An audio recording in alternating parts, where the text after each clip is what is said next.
My colleague Nick Ferrari asked the Chancellor George Osborne about Heathrow expansion a couple of days ago. This is what he said. I definitely think we should have a new runway in the southeast of England, but we've set up an independent report. They've come to a verdict. Now we've got to consult people, let Londoners have their say as well, and not prejudge that. So, let's. I know, we've waited decades for this. I think we can wait a few more months so that people have a chance to have their say. Otherwise, they'd say, well, the politicians have jumped ahead.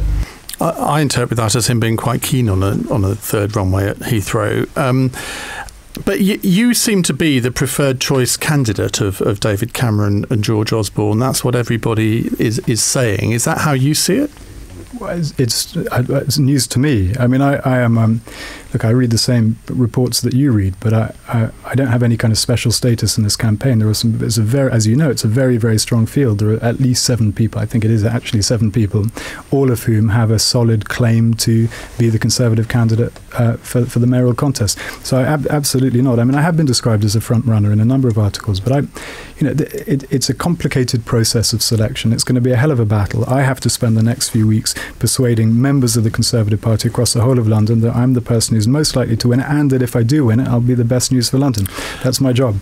If this decision is taken, say, before Christmas, and it is in favour of Heathrow, you've already said you will resign your seat and cause a by-election. You would presumably fight that as an independent.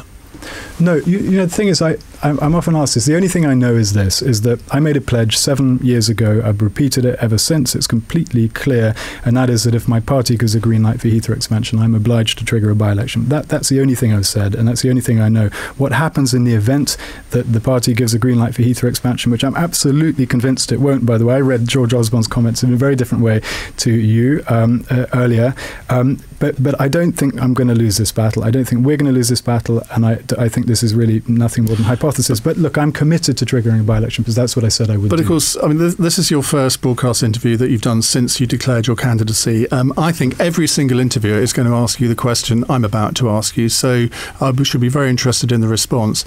If you resign your seat and fight a by-election, does that not also mean that you should resign as Tory candidate for London Mayor if you get this election, and fight as an independent?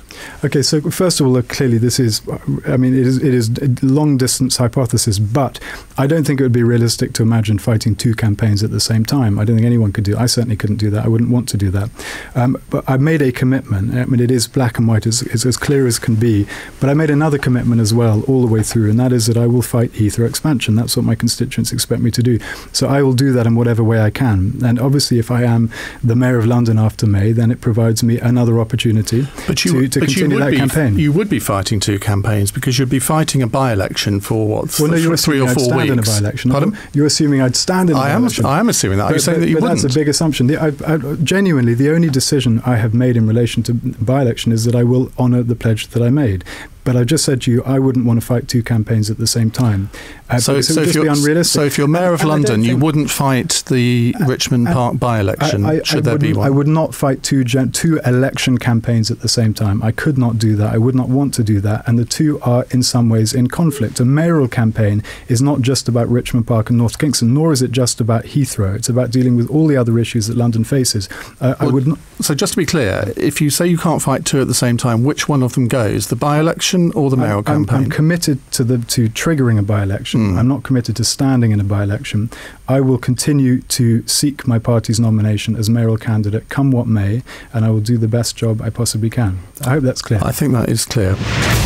And you've just announced Zac Goldsmith. He's a friend of mine. If you're going to have a multi-billionaire trust fund child as your mayor, he's definitely the best one to have. He's a good and honourable person, but he's